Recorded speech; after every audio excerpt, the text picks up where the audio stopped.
Assalamualaikum warahmatullahi wabarakatuh. Perkenalkan, nama saya Sally Merari Rizka Ernindita. Saya adalah guru mata pelajaran Pendidikan Pancasila dan Kewarganegaraan. Kali ini kita akan membahas mengenai bab 3 dengan tema memaknai peraturan perundang-undangan. Sebelum kita memasuki ke materi, kita lihat dulu untuk peta konsep.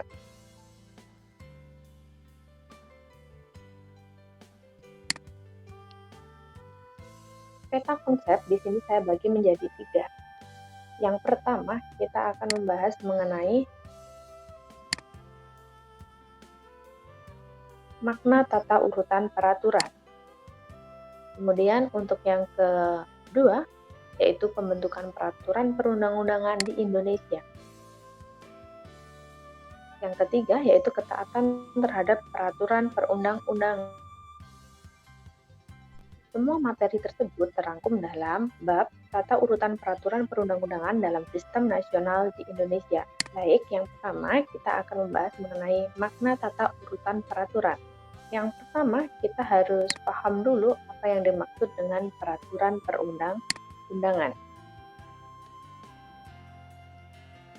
Berdasarkan Undang-Undang Dasar Negara Republik Indonesia tahun 1945, pada pasal 1 ayat 3 tertulis bahwa negara Indonesia adalah negara hukum. Oleh karena itu, segala kegiatan penyelenggaraan pemerintah harus berdasarkan pada hukum yang berlaku. Hukum yang dimaksud adalah peraturan perundang-undangan berupa dokumen tertulis yang dibuat oleh lembaga atau pejabat berwenang seperti DPR, DPRD, Presiden, dan Gubernur. Sekarang kita lihat pengertian peraturan perundang-undangan menurut beberapa ahli. Yang pertama ada Bagirmanan. Bagirmanan menyatakan bahwa peraturan perundang-undangan adalah setiap putusan tertulis yang dibuat, ditetapkan, dan dikeluarkan oleh lembaga dan atau pejabat negara yang mempunyai fungsi legislatif sesuai dengan tata cara yang berlaku. Untuk yang kedua ada Suhino. Suhino menyatakan bahwa peraturan perundang-undangan memiliki beberapa. Pertama, proses atau tata cara pembentukan tata cara peraturan perundang-undangan dari jenis dan tingkat tertinggi, yaitu undang-undang sampai yang terendah yang dihasilkan secara atribusi atau delegasi dari kekuasaan perundang-undangan. Yang kedua, keseluruhan produk peraturan perundang-undangan tersebut. Kemudian, menurut ahli yang ketiga, yaitu Hamid S. Atamimi, menyatakan bahwa peraturan perundang-undangan sebagai semua aturan hukum yang dibentuk oleh semua tingkat lembaga dalam bentuk tertentu dengan prosedur tertentu, biasanya disertai sanksi dan berlaku umum serta mengikat masyarakat atau rakyat. Itu merupakan makna tata urutan peraturan perundang-undangan yang ada di Indonesia.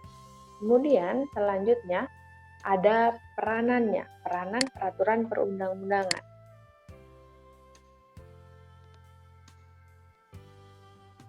Alasan pentingnya peranan peraturan perundang-undangan bagi negara Indonesia menurut Bagirmanan antara lain, yang pertama yaitu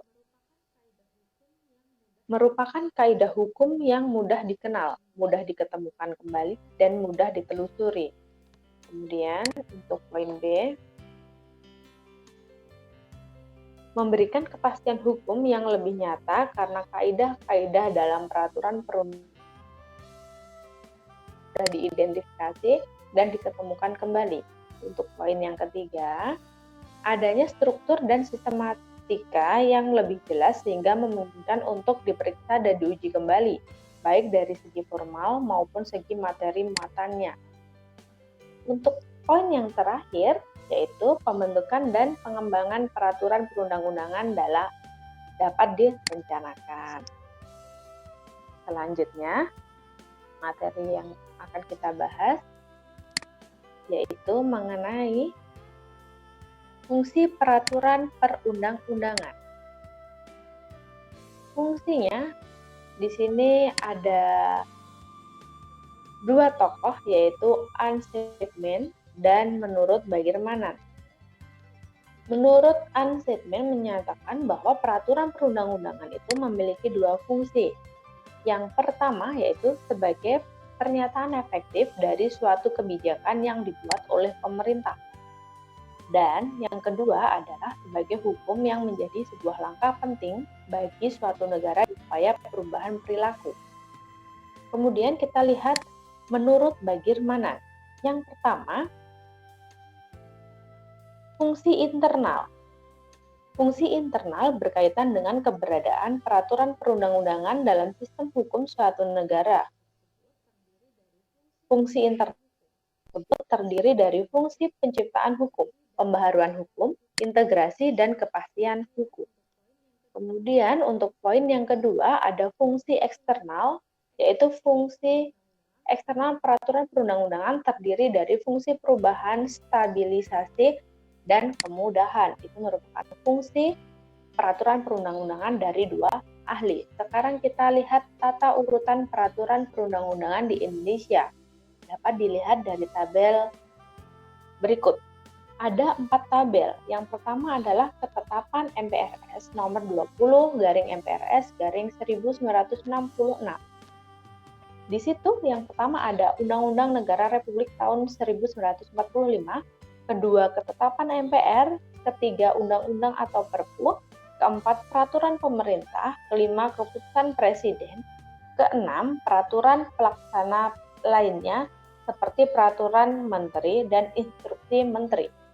Kemudian ada yang kedua, TAP MPR nomor 3 garing MPR garing 2000.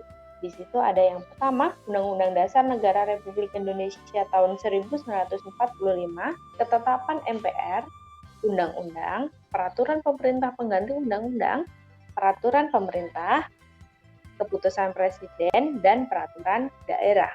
Yang ketiga, itu menurut Undang-Undang nomor 10 tahun 2004. Yang pertama yaitu Undang-Undang Dasar Negara Republik Indonesia. Kedua, undang-undang atau peraturan pemerintah pengganti undang-undang. Ketiga, peraturan pemerintah. Keempat, peraturan presiden. Dan kelima, peraturan daerah yang meliputi. Pertama, peraturan daerah provinsi. Kedua, peraturan daerah tingkat kota atau kabupaten. Kemudian peraturan desa atau peraturan yang setingkat. Dan yang terakhir itu menurut Undang-Undang nomor 12 tahun 2011. Undang-Undang nomor 12 tahun 2011 ini merupakan peraturan yang berlaku dan digunakan di Indonesia pada saat ini, di mana susunannya yang pertama adalah Undang-Undang Dasar Negara Republik Indonesia tahun 1945, dan yang kedua ketetapan MPR, dan yang ketiga ada undang-undang atau peraturan pemerintah pengganti undang-undang dan peraturan pemerintah. Kemudian yang kelima, peraturan presiden. Keenam, peraturan daerah provinsi. Ketujuh, peraturan daerah kabupaten atau kota. Sekian materi yang bisa saya paparkan di sini. Untuk materi selanjutnya akan saya sampaikan di pertemuan selanjutnya. Baik, terima kasih untuk yang sudah menyimak materi yang sudah saya sampaikan. Jangan lupa kalian nonton juga untuk media pembelajaran untuk pertemuan selanjutnya. Assalamualaikum warahmatullahi wabarakatuh.